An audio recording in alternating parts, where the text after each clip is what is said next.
Welcome to Flashback.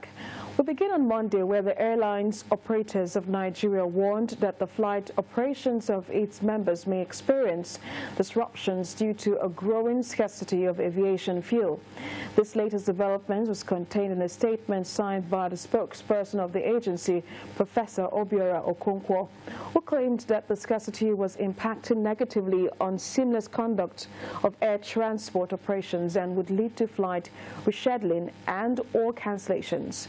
However, the operators said they were working very hard and in alliance with product marketers, government and relevant stakeholders to ensure availability and proper pricing of aviation fuel in the country.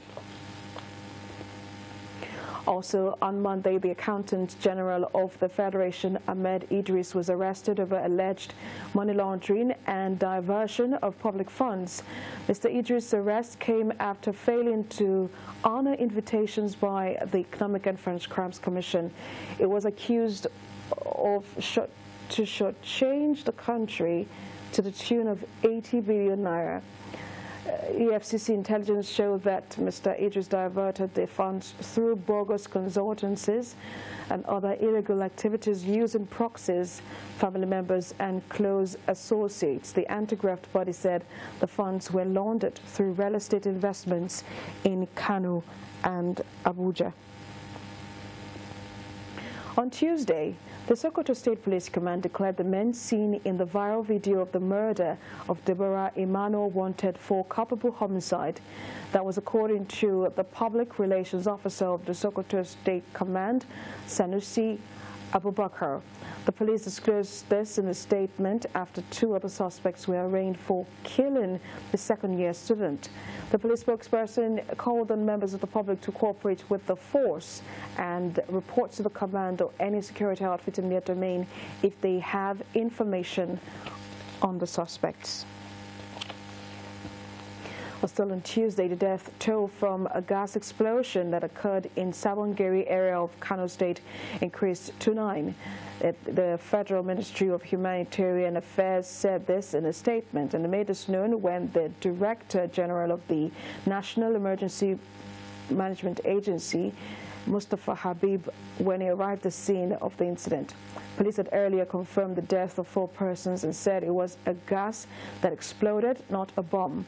The State Commissioner for Information, Mohammed Garba, said the incident happened at an animal feed store opposite the school along Aba Road, Sabongeri area of Fage local government area of the state.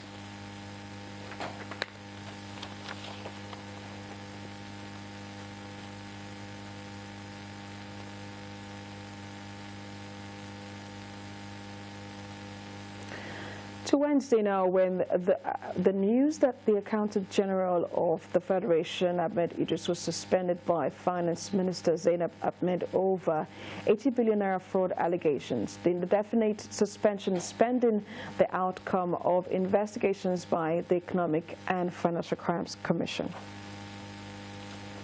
General of the Federation, Mohammed Idris, has been suspended by the Finance Minister Zainab Ahmed pending the outcome of investigations into fraud allegations leveled against him by the Economic and Financial Crimes Commission, EFCC.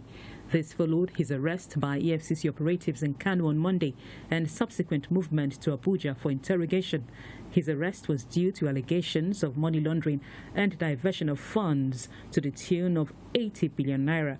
The anti-graft agency says this followed his failure to honor previous investigations on the issue.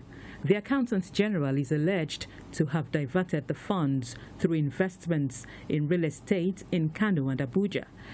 The EFCC, in a statement, says verified investigations showed he rigged off the funds through what it called bogus consultancies and other activities using proxies, family members, and other close associates.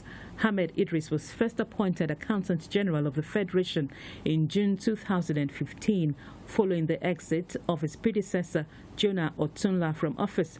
He was reappointed for a second term of 4 years in 2019. This development sparked criticisms from labor groups who argued that he was due for retirement after turning 60. On that same day, operatives of the Economic and Financial Crimes Commission, the EFCC, arrested the former managing director of the Niger Delta Development Commission, Nsima Ikere, for alleged diversion of funds to the tune of 47 billion naira through registered contractors of the agency. This was according to the commission's spokesperson, Wilson Owajare. The former NDDC boss was the All Progressive Congress governorship candidate for Akwa Ibom in the 2019 elections. Mr. Nsima was the agency's managing director between 2016 and 2018. On Thursday, President Muhammad Idris signed the National Health Insurance Authority Bill 2022 into law. The scheme was to cover about 83 million Nigerians. This was according to a statement released by the presidential aide, Garba Shehu. Mr. Shehu said the bill repeals the National Health Insurance Scheme Act, Cap 42, laws of the Federation of Nigeria 2004. He said during the signing of the law that a fund will be set up to ensure coverage of 83 million poor Nigerians who cannot afford to pay premium as recommended by the Lancet Nigeria Commission. President Buhari noted that the authority will liaise with state governments' health insurance schemes to accredit primary and secondary health facilities and enroll Nigerians into the scheme. Also on Thursday, the governor of Kaduna State, Nasir El-Rufai, raised alarm over the rising presence of Ansaru and Boko Haram terrorists in the state. The governor made this known during the presentation of the first quarter security report for the year 2022 to the state's Security Council. Led by Governor Nasir El-Rufai, the Kaduna Security Council meets every quarter to review strategies to tackle all forms of security threats ravaging the state. Heads of security agencies and traditional leaders who make up the council gathered on Thursday to receive the security report for the first quarter. In the first quarter, we had a lot of issues in Kateri, Bishini, Regional General area, and again around the Kachia district.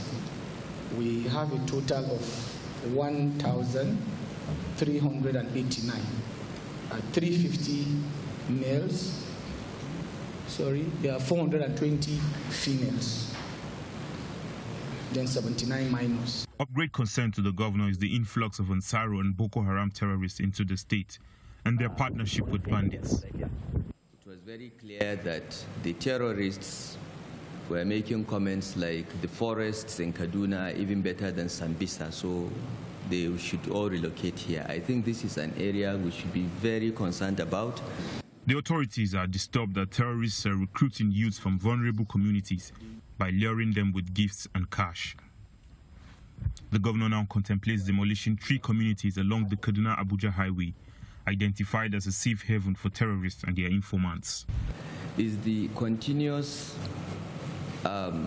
mention of Rijana, Katari, and Akilubu axis in all these crimes, particularly the safety or lack of it of the Kaduna-Abuja road. We have been exploring what to do about these 3 settlements, whether to relocate them to near Kagarko, whether to clear the entire settlement, and I would like the Security Council to deliberate on this because it is very clear that there are higher level of informants and criminals in these locations. But success was also achieved in counter-terrorism operations with the killing of at least 101 terrorists by ground and air strikes within the period under review. And on Friday, the Nigerian Railway Corporation suspended the resumption of train services on the Abuja-Kaduna route amid pressure from families of victims abducted by terrorists. Gunmen had on the 28th of March used explosives to kill at least 9 passengers and abducted about 50 persons. However, the corporation announced earlier in the week that it will resume services on the 23rd of May, a situation that did not sit well with the victims' families, who threatened to disrupt operations. But in a statement issued by the NRC's spokesman, Yakub Mahmoud, the agency said a new date would be announced soonest.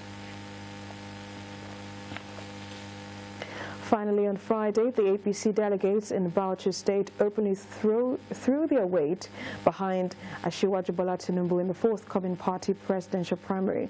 This was during a visit by Asiwaju Bola Tinubu to Bauchi State, where he also sought royal blessings from the Emir of Bauchi.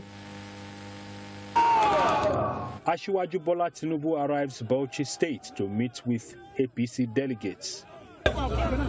Accompanied by the former Speaker of the House of Representatives, Yakubu Dogara, and former Governor of Borno State, Kashim Shettima, the presidential aspirant's visit to the state was carnival-like, given the crowd that came out to welcome Asiwaju Tinubu. A crowd of party supporters in the state hailed him as his convoy moved around major roads. The APC presidential aspirant stopped at the palace of the Emir of Bauchi, Ridwan Sulaiman Adamu, where he sought royal blessings on his presidential ambition. I will bring good character. I will bring honor to this country. I will bring development. I will run an inclusive government. The monarch used the medium to appeal for peace in the forthcoming elections. As we embark on another round of elections, one major concern is that of the maintenance of peace, law and order. As a stakeholder in the process, it is necessary that you provide leadership in maintaining law and order among your supporters so that the integrity of the process is preserved.